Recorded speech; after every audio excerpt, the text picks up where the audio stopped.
예, 배우 이선균 씨가 마약류 관리에 관한 법률 위반 등의 혐의로 형사 입건되고 수사를 진행하는 가운데 외신도 이선균 씨의 마약 투약 의혹을 주목하고 있습니다. 한편 지난 3월 서울 강남 한복판에서 여성을 납치해 살해한 이른바 강남 납치 살해 사건의 주범과 공범 등에 대한 1심 선고가 오늘 나오는데요. 네, 이와 관련해서 박주희 변호사와 함께 짚어보도록 하겠습니다. 어서 오십시오. 안녕하세요. 네, 안녕하십니까. 우선 이선균 씨의 마약 투약 의혹 사건 먼저 짚어보도록 하겠습니다. 지금 수사가 한창 속도를 내고 있는데 이게 보니까 서울 강남의 이른바 멤버십 룸사롱에 대한 첩보 확인 과정에서 드러나게 된 거죠. 네, 경찰의 발표에 의하면 지난 9월에 이 마약과 관련된 제보가 접수가 됐다라고 합니다. 네. 강남에 있는 유흥업소에서 VIP들이 종업원들과 이 마약을 한다라는 첩보였는데요. 경찰은 이 첩보에 따라서 유흥업소의 실장과 그리고 이 종업원들을 수사를 했고 그 과정에서 VIP의 명단이 나온 겁니다. 네. 그 과정에서 이선균 씨 그리고 재벌 3세 그리고 방송인 겸 작곡가 이름이 거론이 되었고요. 이 중 유흥업소 실장은 구속이 되었는데 이 수사 과정에서 이선균 씨와의 통화 내역이 확보된 것으로 밝혀졌습니다. 네, 우선은 이선균 씨가 유흥업소와 연루가 됐다 그런 의혹이 제기되는 가운데 경찰은 이 부분에 대해서도 수사에 속도를 내고 있는 상황이거든요. 말씀해 주신 것처럼 이선균 씨의 휴대전화를 확보를 했고 디지털 포렌식 작업도 진행할 예정이라고 하는데 파장이 더 커질 것 같아요? 네, 지금 처음엔 내사자였다가 이제 이선균 씨가 피의자로 전환이 됐다라는 거잖아요. 피의자로 전환이 됐다라는 건 일정 부분 이 혐의를 입증할 만한 증거를 확보했다라는 겁니다. 그래서 경찰은 유흥업소의 실장의 진술 외에도 추가적인 이제 물증이라든지 다른 증거들을 확보한 것으로 보이는데요.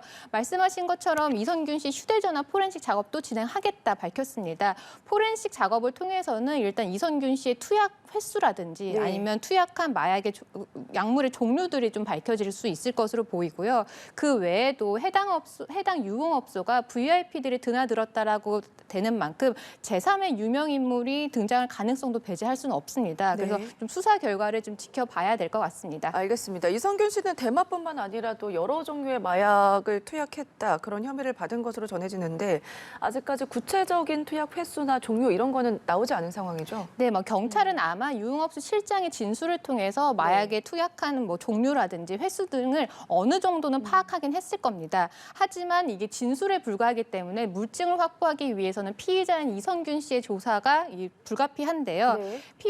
피의자 이제 본인인 이선균 씨에 대한 조사가 좀 이루어져야 되는데 경찰은 빠른 시일 내에 이선균 씨를 소환을 해서 시약 검사를 하겠다 밝혔습니다. 그래서 시약 검사라든지 모발 검사를 통해서 구체적인 약물이 네. 무엇인지 그리고 투약 기간도 밝힐 수 있거든요. 네. 이 모발 같은 경우는 1년 정도 남아 있기 때문에 이런 기간 같은 경우도 밝힐 수 있을 것으로 보입니다. 알겠습니다. 경찰 쪽에서도 조만간 이선균 씨를 소환해서 조사를 진행할 계획이다 이렇게 언급을 했는데 앞으로 수사의 향방 어떻게 진행이 될까요? 네, 방금 말씀드린 대로 투약 여부나 투약한 약물의 종류 그리고 기간들을 확보하기 위해서는 시약 검사가 반드시 이루어져야 하고요.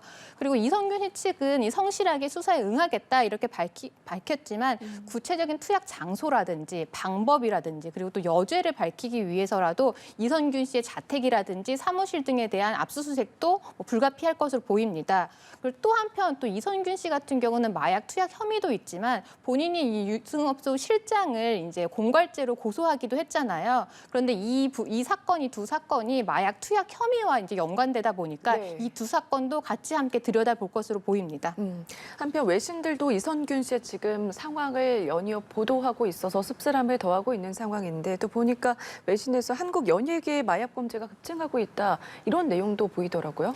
네, 이선균 씨가 출연한 기생충이 칸 영화제나 오스카에서 수상을 하기도 했고 또 이선균 씨 본인도 미국 배우 조합상을 타기도 해서 해외에서 인지도가 있는 배우였습니다. 그러다 보니까 외신들도 관심을 가질 수밖에 없는데 더구나 바로 직전에 유아인 씨가 또 이 마약과 관련된 수사를 받고 있기 때문에 두 사건을 함께 보도하면서 한국 연예계에 발생하는 마약 문제에 대해서도 다루고 있습니다. 네. 그래서 오랜 시간과 그리고 오랜 노력을 통해서 쌓아 올린 우리나라 대중문화 예술에 대한 이 이미지가 실추되는 게 아닐까 사실 좀 우려가 됩니다. 예, 말씀해 주신 것처럼 이제 세계적으로 위상이 높아진 K 콘텐츠 이미지가 손상되는 것 아니냐 이런 우려의 목소리가 나오고 있는 상황인데 연예인들의 마약 투약 혐의와 관련해서 이런 일이 있을 때마다 뭐 자숙하고 복귀하고 이런 패턴에 대한 비판도 나오고 있거든요. 이 부분에 대해서는 좀 어떻게 생각하세요? 네, 사실 맞습니다. 지적해 주신 부분이 맞는데요. 그런데 대중문화예술 산업이라는 것 같은 경우는 네. 이 콘텐츠를 끌고 나가는 배우라든지 아니면 가수가 차지하는 이 힘이 굉장히 큽니다. 사실상 성과를 그 배우나 그 가수가 끌고 나간다고 해도 과언이 아니거든요. 네. 근데 그걸 달리 말하면 그만큼 리스크가 크다라는 거죠. 그래서 뭐 대중문화예술 산업에서 제작이라든지 투자가 이루어질 때 가장 먼저 보는 게 이런 배우 리스크 이런 부분이거든요. 네. 근데 이런 부분들이 계속 그 마약 사건이라든지 이런 부분 추문들이 일어나면서 해외에서 봤을 때 우리나라 예술계, 대중문화 예술계에 대한 신뢰가 떨어질 수밖에 없습니다. 그러다 보면 앞으로 예정되어 있는 투자라든지 제작들이 무산될 가능성도 있고 또 M1 다른 한국 배우들이 캐스팅이 어려워지는 좀 불이익을 받을 수가 있어서 이런 부분은 반드시 개선을 해야 되는데 네. 말씀하신 것처럼 지금까지 우리나라 이런 대중문화 예술계는 이 마약 사건과 관련해서는 조금 뭐 일종의 모럴 해저드라고 볼 수 있을 정도로 굉장히 미온적인 대처를 했었거든요. 일정 기간 자숙하고 다시 복귀하고 이럴 그냥 그렇게 반복하는 부분이 있었는데 이번 계기로 해서 네. 이런 예술가들, 이런 대중문화 예술가들의 이런 도덕성 확보라든지 아니면 이 업계 시스템 정비가 좀 이루어져야 될 것 같습니다. 알겠습니다. 다음 내용도 좀 살펴보겠습니다. 강남 납치 살해 사건의 주범 이경우 일당에 대한 1심 선고 결과가 오늘 오후 4시에 나오는데요.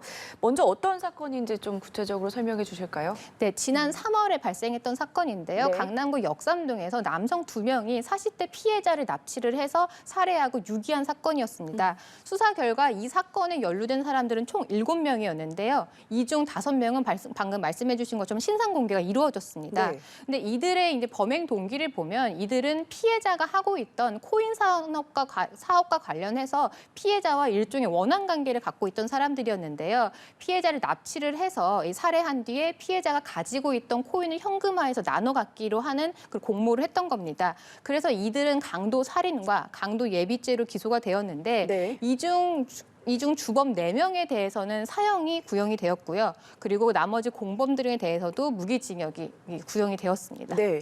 검찰에 따르면 피고인들은 혐의를 인정하거나 반성하는 기미가 없던 것으로 전해지고 있는데 뭐 피고인들의 이런 태도가 재판에 영향을 미칠까요? 네, 맞습니다. 피고인들은 대부분 코인을 훔치려는 의도는 있었지만 네. 살해한 의도는 없었다라고 범행을 축소하거나 아니면 살인을 교사한 적이 없다라고 해서 무죄를 주장을 하고 있는데요. 이렇게 죄를 축소하거나 아니면 무죄를 주장하는 것은 재판부가 봤을 때는 반성하지 않는다라고 보입니다. 왜냐하면 반성을 한다라는 거는 그 전제가 죄를 인정한다라는 것이거든요. 그래서 이렇게 죄를 인정하지 않는 태도 같은 경우는 이 재판부가 봤을 때는 개전의 정이 없다, 반성을 하지 않는다 이렇게 보기 때문에 법원이 양형을 결정하는데 가중 요소로 작용될 수밖에 없습니다. 알겠습니다.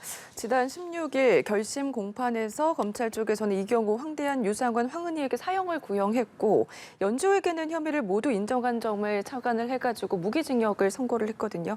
오늘 오후에 선고 결과가 나올 것으로 보이는데 어떻게 좀 예상하십니까?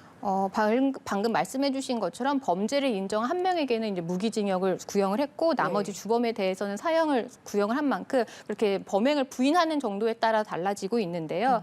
이번 범행이 사실은 뭐 서울 한복판에서 이런 강력 범죄가 일어났다라는 것도 굉장히 충격적이고 또 죄질도 좋지 않고 또 피고인들이 반성하지 않는 태도를 보이기 때문에 엄벌의 필요성은 누구도 부인할 수 없을 네. 겁니다. 그래서 검찰도 사형을 구형을 했던 건데요. 그런데 이제 법원의 이제 판결이 어떻게 될지 조심스럽게 예측을 해보면 근데 일반적으로 봤을 때 검찰이 구형하는 것보다 법원에서 선고하는 형이 사실 낮잖아요. 그리고 이전에 있던 사건들을 한번 보면 신당역 살인 사건의 전주환도 그렇고 네. 그리고 동건열을 살인했던 이기영도 그렇고 검찰은 사형을 구형을 했지만 법원에서 무기징역으로 선고를 했습니다. 그래서 이번 사건 같은 경우도 엄벌의 필요성도 분명히 있고 죄질도 좋지 않지만 법원이 과연 검찰의 구형대로 사형을 선고를 할지는 네. 사실은 미지수입니다. 네, 오늘 오후 4시에 나오니까요. 어떤 결과가 나올지는 좀 지켜봐야 할 것 같습니다. 네, 지금까지 박주희 변호사와 이야기 나눠봤습니다. 고맙습니다.